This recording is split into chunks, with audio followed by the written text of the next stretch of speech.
Alright, okay. शीतल जी, पहले तो मैं ये रोहिणी आचार्य वाला जो हुआ, परिवार में टूट हुई, आपको हैरानी हुई या फिर ये एक्सपेक्टेड ही है कि हार जब होती है तो फिर वो एक दूसरे पर दोष लगाए जाते हैं और परिवार वैसे ही ऐसा लगता है कि उसमें दरारें थी पहले से?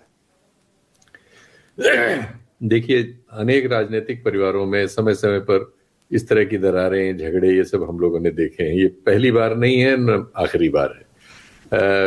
जो रामविलास जी का परिवार है उसमें आप जानते हैं चाचा भतीजे वगैरह में झगड़े हुए थे। हाँ। सिंधिया जी का इतना बड़ा परिवार था, माँ बीजेपी में थी, बेटा कांग्रेस में बहुत बड़ा नेता था। अनेक इस तरह की हमारे पास उदाहरण हैं जिनमें बड़े परिवार हैं। इनका तो बहुत बड़ा परिवार है, 9 बच्चे हैं इनके, और सभी उसमें ज्यादातर लड़कियां हैं। बच्चे लड़के जो है बाद में पैदा हुए हैं, उसमें सबसे छोटे लड़के को एक तरह से राजनीति में वो मौका दे रहे हैं। हमारे उत्तर प्रदेश में जो परिवार है, प्रमुख परिवार ये मुलायम सिंह जी का, उसमें भी बहुत सारे झगड़े हुए थे, वो सब हम लोगों ने उस जमाने। तो इस पर मैं बहुत नहीं खर्च होना चाहता। ठीक है, ओके। ये जो है जी, हाँ। मैं सिर्फ ये कि एक तो ये रेफरेंसेस एक दो जो बातचीत हुई थी कि चुनाव के दौरान और मॉडल कोड ऑफ कंडक्ट आ जाने के बाद अगर कोई पुराना पॉलिसी मैटर चल रहा है तो उसमें रोक होती है कि नहीं। ऐसे रेफरेंसेस हैं कि रोका गया है, और ऐसे भी रेफरेंसेस हैं कि नहीं भी रोका गया है। जैसा इस दौर में ऐसा हो रहा है कि प्रधानमंत्री जी कई बार जो मनरेगा वगैरह के पैसे हैं या वो जो किसान निधि वगैरह में देते हैं, ठीक चुनाव के समय रिलीज करते हैं। ऐसा भी होता है कि कई चरणों में चुनाव होते हैं, जहां चुनाव हो रहा होता है उसके बगल की एक सीट पे प्रधानमंत्री जी का भाषण होता है, चुनाव आयोग नहीं रोकता, और सारे टेलीविजन चैनल उसको दिन भर दिखाते रहते हैं। ये बहुत सारी चीजें ऐसी हो रही हैं जिन पर आपत्तियां हैं, लेकिन उनके हल नहीं है, वो एक अलग चीज है। ये होना चाहिए। मॉडल कोड ऑफ कंडक्ट का मतलब सिर्फ ये नहीं कागज पे क्या लिखा हुआ है, एक भावना की बात होती है। भावना ये है कि फेयर प्ले लगे चुनाव में। क्या आपको ये फेयर प्ले लगता है जो 10,000 रुपए दिए गए हैं? आप में से जिसको भी लगता है, मेरा उससे कोई बहस नहीं है, मुझे नहीं लगता। मैं सिर्फ इतना कहना चाहूंगा। दूसरा ये कि जो चुनाव हुआ और जो नतीजे आए उस पर बात करना ज्यादा जरूरी है। बिल्कुल सही है कि इस चुनाव में भाजपा ने, जैसा मैं इसके पहले के आपके कार्यक्रमों में मैंने शुरू में जब आप इसकी इलेक्शन बहस आपने शुरुआत की थी, और ये मेरी लगातार धारणा है कि भाजपा एक बहुत सुसंगठित पार्टी है, उसके पीछे एक विचार है, बहुत महती उसके पास संगठन है, और अब उसके पास असाधारण संसाधन है। और जब उसमें यह भी हो जाए कि इंस्टीट्यूशंस भी उसकी ओर हो जाए, तो वो अब इतनी विशालकाय और सामर्थ्यवान स्थिति है जिसके सामने इस तरह के अधकचरे प्रयोग जैसे आजकल हैं बहुत सारे, और जैसा अभी बिहार में हुआ, ये उसका सामना नहीं कर सकते। उसने अपनी सामर्थ्य से ये जो भी, मान लीजिए उसने चुनाव आयोग का उपयोग किया, मान लीजिए उसने जैसे कानून ही बनाया, अब उस कानून से भी आपकी सहमति हो सकती, मेरी सहमति नहीं है। जिस कानून के तहत उन्होंने ये कर लिया कि प्रधानमंत्री अपने द्वारा नियुक्त एक मंत्री के जरिए एक चुनाव आयुक्त की नियुक्ति कर सकते हैं, जिसमें लीडर अपोजिशन का रोल सिर्फ कंसेंट ऑफ डिसेंट पेश करने के अलावा कुछ नहीं रह जाता। तो जिसकी भावना उस आदेश में भी नहीं है जो सुप्रीम कोर्ट ने इस मामले में दिया था। तो अब मेरी इसमें असहमति, किसी की सहमति हो सकती, कोई विवाद नहीं, लेकिन वहां से बात शुरू होती है। उसके जरिए उन्होंने इन संस्थाओं पर धीरे धीरे, देखिए ये नहीं है कि ये बीजेपी ने ही किया, कांग्रेस के जमाने में भी वो अपने पसंद के लोग नियुक्त करते रहे हैं। ठीक है, उस जमाने में बहुत सारे लोग नियुक्त होने के बाद उन्होंने, चाहे शेषन रहे हों चाहे बहुत सारे और, उन्होंने थोड़ी सी गट्स दिखाई। शेषन ने वो परंपरा शुरू कर दी थी कि लोग अपनी जो स्वायत्त होने की मसल थी उसको दिखाते थे और तमाम मंत्रियों के खिलाफ कड़े फैसले दे देते थे, और चुनाव लगता था कि हाँ, उनकी एक माइट होती थी, वही खबर बनते थे कि ये किया शेषन ने। बिहार में ही वो एक सज्जन थे, राव साहब थे क्या थे, इलेक्शन एक बड़े सीनियर आयुक्त, उन्होंने कई बार फेयर इलेक्शन कराने की कोशिशें की थी उस जमाने में, जबकि नियुक्ति उनकी उन्हीं लोगों ने की थी। तो ये सब भी एक कैरेक्टर रहा है, और ये भी एक कैरेक्टर है जिस पर आज हम लोग बात कर रहे हैं। लेकिन अब आज तो एक कानून बन गया, पहले कानून नहीं था कि इनकी नियुक्ति कैसे हो।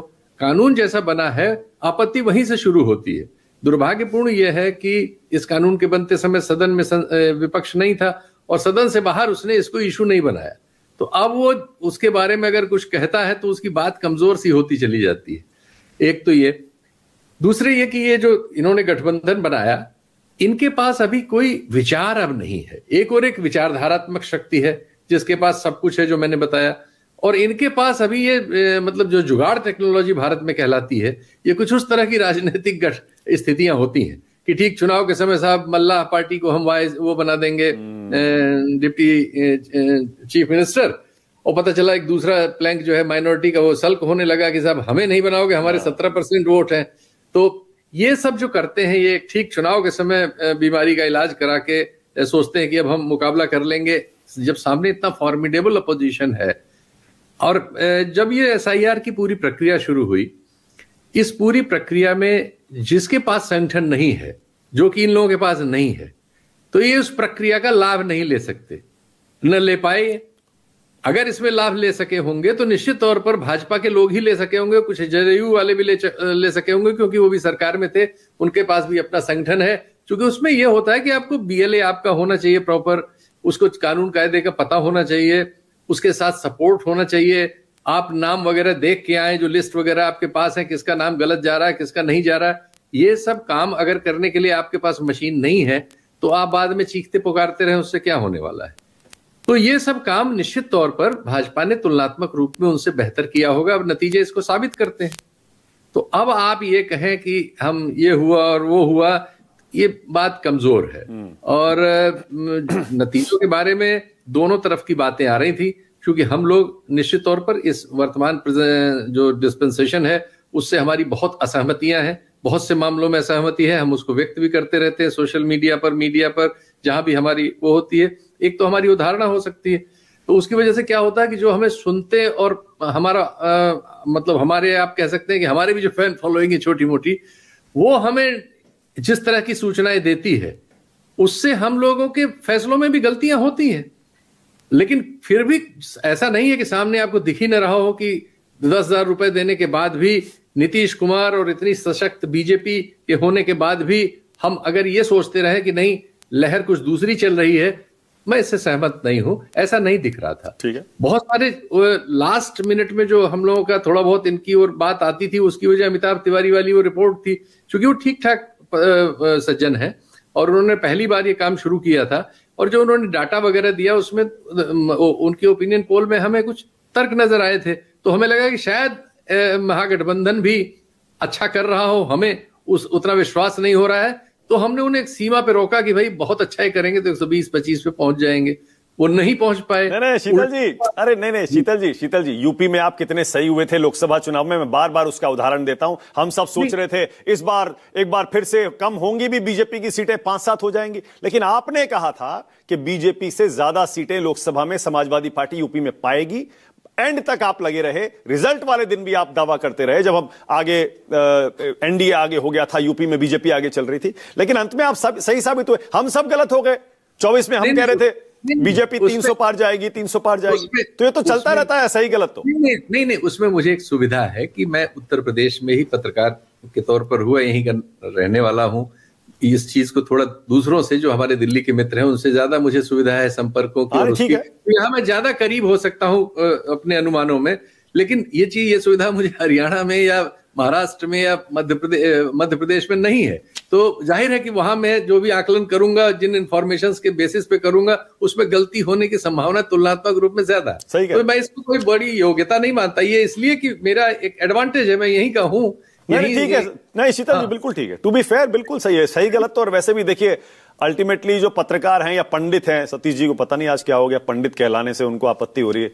मैं तो अक्सर इनको पता नहीं कितने साल हो गए अक्सर पंडित के तौर पर ही बैठाता आया हूं। लगता है महागठबंधन की हार हजम नहीं हो रही है सतीश जी को अभी भी। वरना हर बार बोलते थे हाँ हम पंडित हैं।